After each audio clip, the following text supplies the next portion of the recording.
En la Casita Azul queremos homenajear la vida sacerdotal del padre Javier Melán. Con más de 50 años de servicio, catalogado como el fundador del pueblo de Tucaní y recordado con gran admiración por su increíble trabajo pastoral. Además, fue la mente maestra para embellecer y construir importantes templos. Yo nací en Belalcázar, Caldas. Hoy es Risaralda, 10 de abril, año 35. Estuve en Colombia 21 años. El resto de los años lo estoy aquí en Venezuela.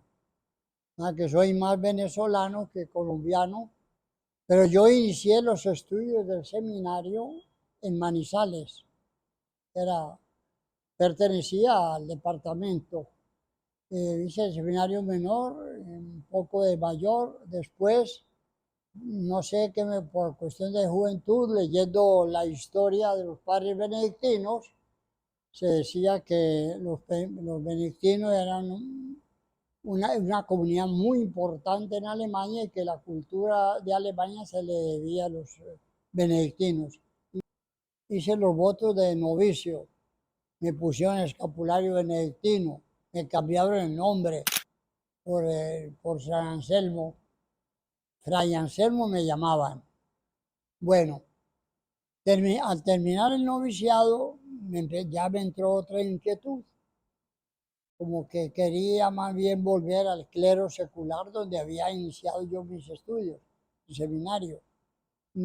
Estuvo Monseñor Acacio Chacón, el arzobispo de Mérida, ahí en donde los benedictinos, ahí amaneció, y yo como novicio me tocó atenderlo en el desayuno. ¿No te gustaría quedarte en Mérida? Mérida tiene un clima muy semejante a Manizales. Y yo así en duda, yo no, Monseñor, sacó, en aquel tiempo era plata, 100 bolívares, y dice, con esto vas a Colombia, y pasas a Mérida, ahí nos conocemos mejor, y piensas, ¿sabes? Bueno, eso ya, yo como cosa decirle que no, y bueno, sí, voy a hacer eso. Y ahí entonces me mandaron al Seminario Mayor de Santa Rosa de Lima, de Caracas. Allí hice la teología con grandes compañeros. Baltasar Porras, cardenal, fue compañero mío de estudio. Monseñor Moronta, compañero de seminario, pero cada vez era menor. Estaba en el menor y yo estaba en el mayor. Terminé los estudios y fui ordenado sacerdote el 12 de septiembre de 1965. A los 9 meses me dijo que si quería venir aquí al Vigía. Yo le dije, bueno, donde pueda celebrar la misa y pueda confesar, allí estoy yo bien. Me nombró vicario acá. Aquí estuve en el año 1966. Aquí en la cátedra vicario del padre José Humberto Corredor Tancredi. Ha sido pues como decir el papá que me dio la vida, porque yo desde pequeño, yo estudiaba aquí en el Mauricio Encinoso y venía a misa los domingos, venía. Y una vez que estábamos en clase, fue el padre a hacer visita al Mauricio.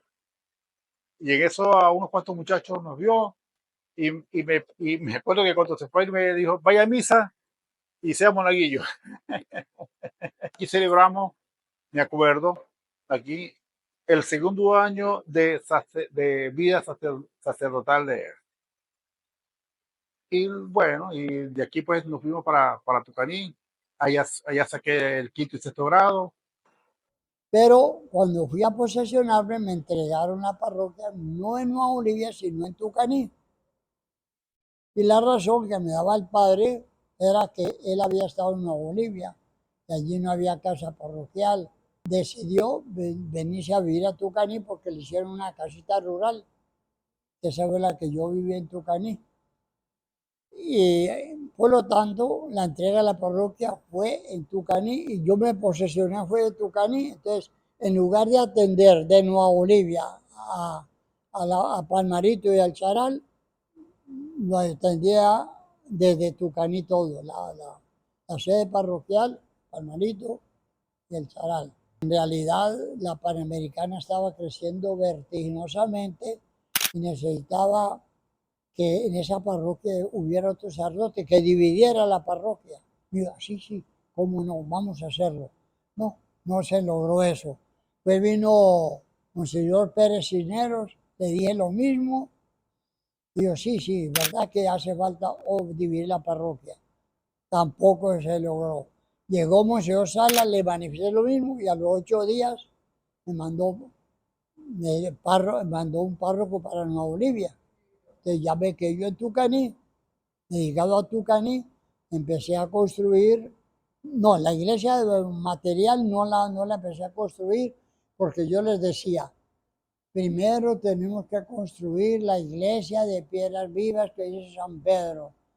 Vamos a trabajar apostólicamente, voy a visitar los hogares y ya cuando vea que la capillita esta ya llega gente, vamos a construir la iglesia de piedras. Así que yo me dediqué a visitar casa por casa en el campo y en el pueblo y lo logré. Duré como un año, pero cada visita que hacía a los 8 días, el día domingo, veía yo que la gente correspondía. Yo se me animaba más para visitarlos. Después, en el 84, Monseñor Salas eleva ya a parroquia Tucaní. Sí, sí, que yo fui el primer párroco de Tucaní. No es muy difícil de hacer una definición sobre el padre Melán. Ese es un enorme roble, un árbol muy bien sembrado, que nos acompañó y nos acompaña desde hace muchos años. Le ha dado un gran sombrío y una gran vida a toda su ruta pastoral. Lo conozco hace más de 40 años, tenemos una vieja amistad y lo conocí de joven, lo vi preparando él mismo las mezclas de concreto y las cabillas y las cosas con que iba armando su primer templo de Tucaní. Yo soy hijo de un albañil muy bueno que había en mi pueblo, mi papá. Entonces yo le aprendí a él algo de eso. Y cuando llegué a Tucaní, vine a la iglesia, no busqué ni ingeniero ni arquitecto, nada de eso, sino que yo mismo ideé la iglesia y a veces hasta medida de columna a columna era con los pies, no sin metros. Centenares, millares de bautizados, muchas vocaciones sacerdotes cultivadas y sembradas por él. Ha dejado una huella imborrable en los caminos de la iglesia aquí en el sur del lago. Fundador, como fue, de su primera gran gestión en Tucaní, un pueblo que le debe hasta la fundación, porque inclusive la forma como está distribuido el pueblo, tiene la cartografía, tiene los lineamientos de urbanización de las ciudades europeas y de las ciudades colombianas de los Andes, que son sobre cuadrículas urbanas, calles y carreras. Yo veía que el pueblo iba a crecer, entonces cuando habló con el gobernador de Mérida para ver si él me daba una persona que me ayudara a proyectar con mucho entusiasmo. Yo, padre, hasta ahora el único sacerdote que no ha venido a pedir plata, sino estas cosas tan importantes. Yo le voy a mandar uno. Me mandó al doctor Abolio aquí del Vigía, el arquitecto, y con él empecé a recorrer toda la zona, ya que el pueblo de Tucanía es un pueblo grande, gracias a esa planificación. A que yo no me dediqué solamente a la parte religiosa, que era lo más importante como sacerdote, sino que vi otras necesidades y dije, tengo que hacerlo. No había otro allí. Melán, lo podemos calificar así, es como el fundador de Tucaní. Él fue el organizador de todo ese territorio. Fue una de las personas que le tocó distribuir los espacios donde iban a estar la Plaza Bolívar, donde iba a estar el templo parroquial. Fue el hombre que llegó a organizar un poblado que estaba plegado de tantas malas costumbres, si lo podemos decir así. Llegó a poner orden, disciplina, educación, lo convirtió en ciudad. Y podemos decir que hoy Tucaní es lo que el padre Melán empezó a implementar en sus orígenes. En el Vigía habían bares bares inclusive de prostitución y de cosas de estas. Y en un momento determinado las autoridades del Vigía consideraron el cierre de esas cosas y sacar del perímetro urbano del Vigía eso. La gente con mayor facilidad, donde vio el pueblo más organizado, las cosas mejor hechas y tal, se les ocurrió irse a montar sus cosas por allá por Tucaní y se encontraron con ese enorme guerrero que es el padre. El padre les cerró la entrada al pueblo. Algunos se instalaron, los hizo desmantelar sus tarantines y los alejó del pueblo. Y durante los 40 o 50 años que hace de eso y que yo conozco el pueblo, en el pueblo ese tipo de cosas no existe. Sí, construí salones y eso fue lo dividieron y se hicieron otra habitación porque hice una casa cural grande. Sin ayuda del pueblo, van a decir, pero ¿cómo así que sin ayuda del pueblo? Económicamente no tenía ayuda del pueblo y no quise tenerla. ¿Por qué? Porque yo hacía 2, 3 bautizos el día sábado. Eran 30, 40 bolívares. Le pagaba al maestro 12, al ayudante 8, eran 20. Me quedaban 20 y cuando compraba cemento, compraba cabilla que era barato. 0,5, no recuerdo que era la cabilla de media. Entonces, así como yo, no le pedía al pueblo. Para la iglesia sí, para la casa cural lo hice con los bautizos. Hice 2 capillas en Río Frío. Por el lado de la Chinca, otra capilla. En Montebello también. En el Charal hice una iglesia que pareció una catedral. Bonita, bonita. Creo que de las capillas del campo, la mejor es la de Charal. Y mejor que muchas iglesias de parroquias acá en el Vigía. Y a la gente le llamaba la atención la altura de la torre y la forma como iba dimensionando sus cosas y cómo su torre sigue elevando cada día más la torre de la iglesia. Y algunos ingenieros me decían, mira, yo no sé si eso está bien o está mal, si eso se va a sostener, eso es demasiado, la planta es demasiado angosta para la altura que tiene. Y un día se lo comenté al padre Milán hace 30 y 40 y tantos años, en pleno desarrollo de la construcción, y el padre Milán me dijo, mire, eso está muy bien construido de materiales, pero eso tiene una estructura fundamental indoblegable que no la va a dejar caer, que es la fe en Dios. Yo puedo crecer todavía unos cuantos metros más para arriba, que la fe en Dios alcanza para que esta torre se sostenga. Bueno, ya han sucedido todas las cosas que han sucedido en el tiempo, temblores, inundaciones, desastres. A mí me parece que es muy exagerada la torre de la iglesia. Y yo, sí, monseñor. Pero, monseñor, yo lo hice con este fin. Era un pueblo que nadie acudía a la iglesia, un pueblo que vivía era de la sexualidad, del vicio, y entonces yo quise hacer esa torre alta y en estilo de flecha, para decir, hay que mirarla hacia lo infinito. La diócesis del Vigía, San Carlos del Zulia, fue instalada un 22 de octubre del año 1994. Acabamos de cumplir 30 años. En esa oportunidad el padre Javier Melán ya no pertenecía a la diócesis porque había sido trasladado a la arquidiócesis de Mérida. Recuerdo que en algún momento sucedió un cambio en las jerarquías eclesiásticas del Estado Mérida, que esto era parte de la arquidiócesis de Mérida. Y desde allá se dispuso el cambio de ubicación de algunos sacerdotes, entre otros el padre Melán. Y bueno, cuando se presentó lo del padre Melán, estuvo a punto de ser hasta disturbios porque la gente se opuso al traslado del padre Melán. Se organizaron caravanas con autobuses contra la voluntad del padre, el padre no asusó esas cosas, sino decía a la gente que él tenía que cumplir con su disciplina y que él tenía un voto de obediencia que él iba donde lo mandaran.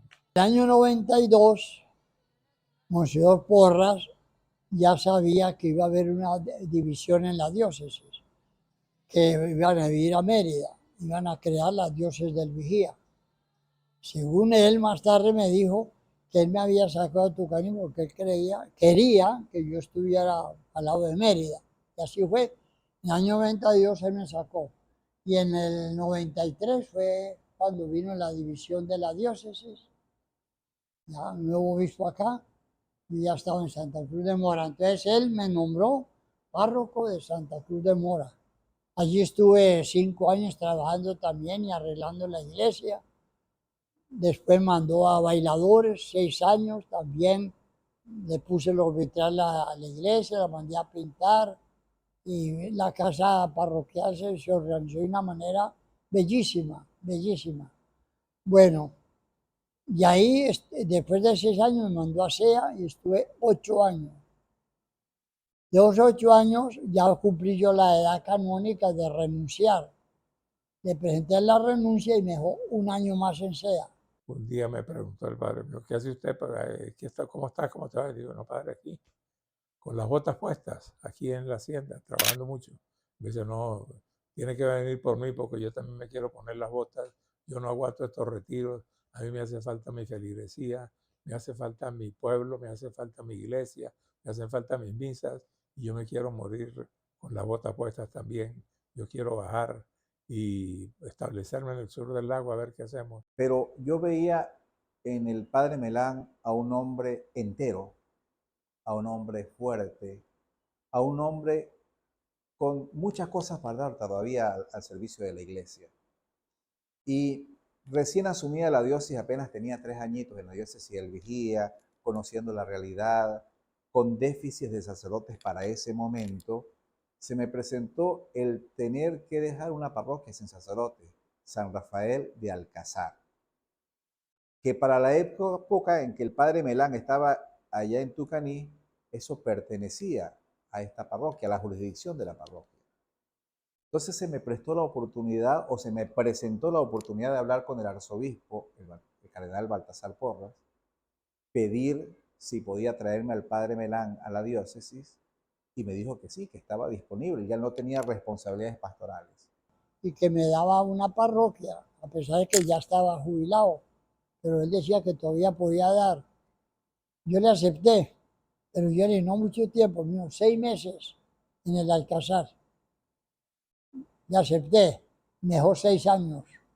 Y la primera noche que se fue para allá y se estableció en San Rafael del Alcázar, me vino a visitar por la tarde. Y de regreso en la carretera intentaron atracarlo, ¿no? Ese fue su reencuentro con el sur del lago. Y eso lo animó más todavía. Lo que me dijo fue, eso quiere decir que yo hago falta aquí. Que recientemente él me acompañó a Mérida a un responso de un sacerdote que fue compañero, que falleció.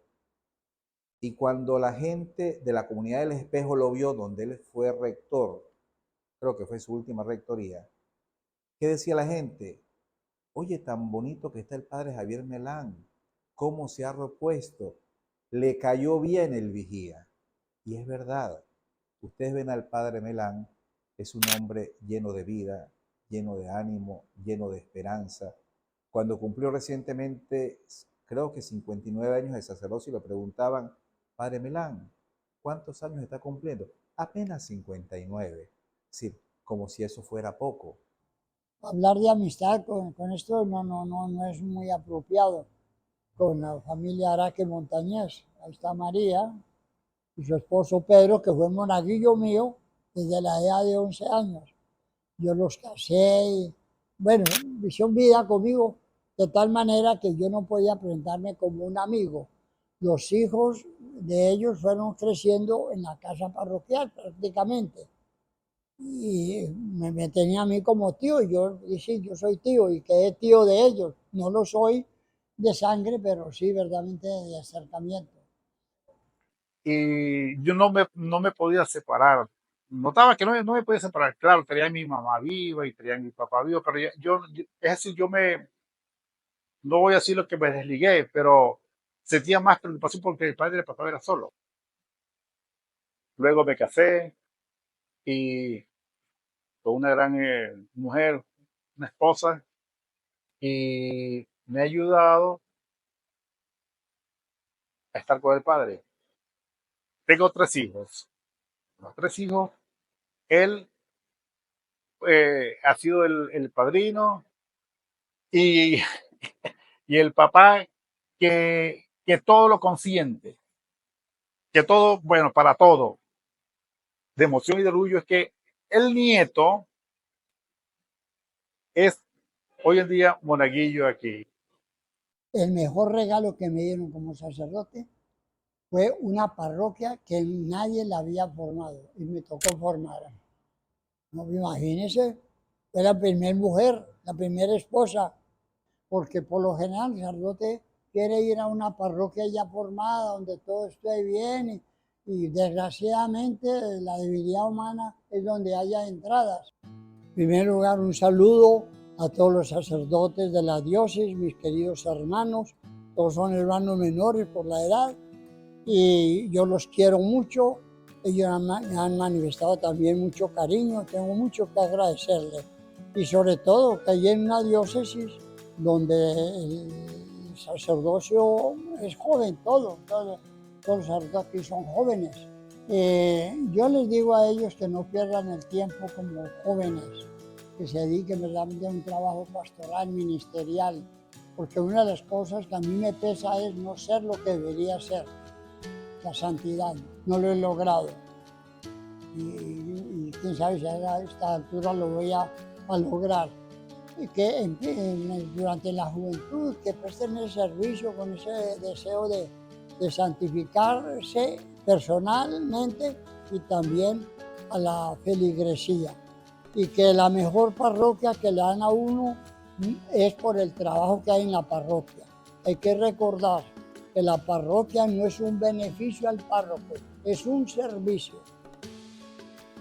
Siguiendo al Divino Maestro, no he venido a que me sirvan sino a servir. Entonces, si tuviéramos esa idea de que la mejor parroquia es llegar a formarla, ahí está todo.